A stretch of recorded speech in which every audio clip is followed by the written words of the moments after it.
ہم نے جو اسباق شروع کی تھی عید سے پہلے، ٹھیک ہے، تو عید کی چھٹی کی وجہ سے تقریباً ہمارے اسباق پورے نہ ہو سکے، چھٹیاں تھی جس کی وجہ سے ہم نے اسباق روک دیے تھے۔ تو میں مختصراً دہراتا ہوں کہ ہم نے تقریباً 6 ٹینسز پڑھی ہے، ٹھیک ہے، مکمل کر دیے ہیں۔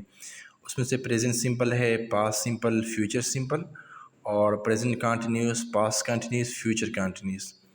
اور ہم نے یہ بھی پڑھا تھا تقریباً پریزنٹ پرفیکٹ ٹینس، یہ شروع کیا تھا، ٹھیک ہے، پریزنٹ پرفیکٹ ٹینس فی الحال مکمل، یہ ٹینس کا ویڈیو ہم نے بھیجا ہے۔ آج اسی پریزنٹ پرفیکٹ ٹینس کے ہم نیگیٹو سینٹینس پڑھتے ہیں، فی الحال مکمل کے منفی جملے۔ فی الحال مکمل کے منفی جملے بنانے کے لیے صرف 2 امدادی فعل یعنی ہیلپنگ وربس کا استعمال کرنا ہوگا، ہیز ناٹ اور ہیو ناٹ۔ اس کو ہم استعمال کریں گے تو پھر ہمارے جو ٹینسز ہے وہ پریزنٹ پرفیکٹ کے نیگیٹو سینٹینس بن جائیں گے۔ اگر ہمارے پاس پروناؤن یعنی ضمائر ہی، شی، اٹ یا سنگولر ناؤن آ جائے تو منفی بنانے کے لیے اس کے بعد ہیز ناٹ اور پھر ورب کی تھرڈ فارم لگانا ہے۔ اور اگر ہمارے پاس پروناؤن آ جائے آئی، وی، یو، دے یا پلورل ناؤنس آ جائے تو پھر ہیو ناٹ لگانا ہے اور پھر ورب کی تھرڈ فارم لگانا ہے۔ ایک بات ذہن میں رکھیں کہ پرفیکٹ کے جو ٹینسز ہے اس میں ہم نے ہمیشہ تھرڈ فارم لگانا ہے۔ مثال کے طور پر پریزنٹ پرفیکٹ ٹینس میں تھرڈ فارم لگانا ہے، پاسٹ پرفیکٹ ٹینس میں بھی تھرڈ فارم لگانا ہے، اور فیوچر پرفیکٹ ٹینس میں بھی تھرڈ فارم لگانا ہے۔ صحیح ہے۔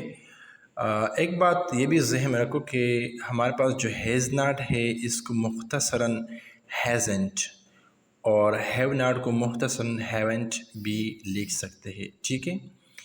اسٹرکچر یہ ہے، دیکھو پریزنٹ پرفیکٹ کے نیگیٹو سینٹینسز کہ شروع میں ناؤن یا پروناؤن لگانا ہے، اس کے بعد ہیز ناٹ یا have not according to pronouns.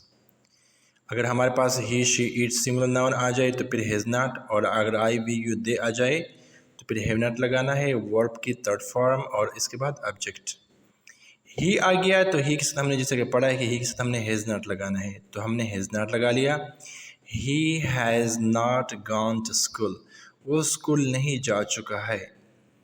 دے، تو دے کے ساتھ ہم نے ہیو ناٹ لگانا ہے، ٹھیک ہے۔ They have not, verb third form, they have not washed the clothes, وہ کپڑے نہیں دھو چکے ہیں۔ I have not delivered it to madrasa, میں نے یہ چیز مدرسے ڈیلیورڈ نہیں کیا ہے، ٹھیک ہے۔ دیکھو ہمارے پاس جو پروناؤن ہے اسی کے مطابق پھر ہم نے اس کے ساتھ ہیز ناٹ یا ہیو ناٹ لگا لیا ہے، ٹھیک ہے۔ اور دوسری بات جو ہم نے پڑھی تھی کہ ہیز ناٹ کو ہم شارٹ پڑھیں گے hasn't. He hasn't gone to school, they haven't washed the clothes, I haven't delivered it to madrasa, okay. دوسری جو رولز ہے یا اس کی جو پہچان ہے وہ آپ پچھلی ویڈیو میں دیکھ سکتے ہیں، ٹھیک ہے، پریزنٹ پرفیکٹ کے پازیٹیو سینٹینس میں۔ ہمارے پاس یہاں پہ سارے پازیٹیو سینٹینس اس طرف اور اس طرف نیگیٹو سینٹینس ہیں۔ He has washed the clothes, تو نیگیٹو کیا ہے، ہی has not washed the clothes, وہ کپڑا دھو چکا ہے، وہ کپڑے دھو چکے ہیں، وہ کپڑے نہیں دھو چکے ہیں۔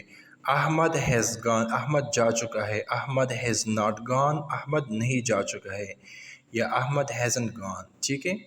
تو اس طریقے سے ہمارے پاس جو پروناؤن ہے اسی کے مطابق پھر ہم نے اس ساتھ ہیز ناٹ یا ہیو ناٹ لگایا ہے۔ نیچے آپ کو اردو میں جملے دیے ہیں، ان جملوں کو آپ لوگوں نے انگلش بنانا ہے، ٹھیک ہے۔ دوبارہ پھر بھی عرض کر رہا ہوں کہ اس ٹینس کا جو نیگیٹو سینٹینس ہے اس کو سمجھنے کے لیے سب سے پہلے آپ نے پریزنٹ پرفیکٹ کے پازیٹیو سینٹینس پڑھنے ہیں، ٹھیک ہے۔ وہ عید سے پہلے ہم نے پڑھے، شاید آپ بھول چکے، ٹھیک ہے، تو اس کا بھی مطالعہ کر لو۔ شکریہ۔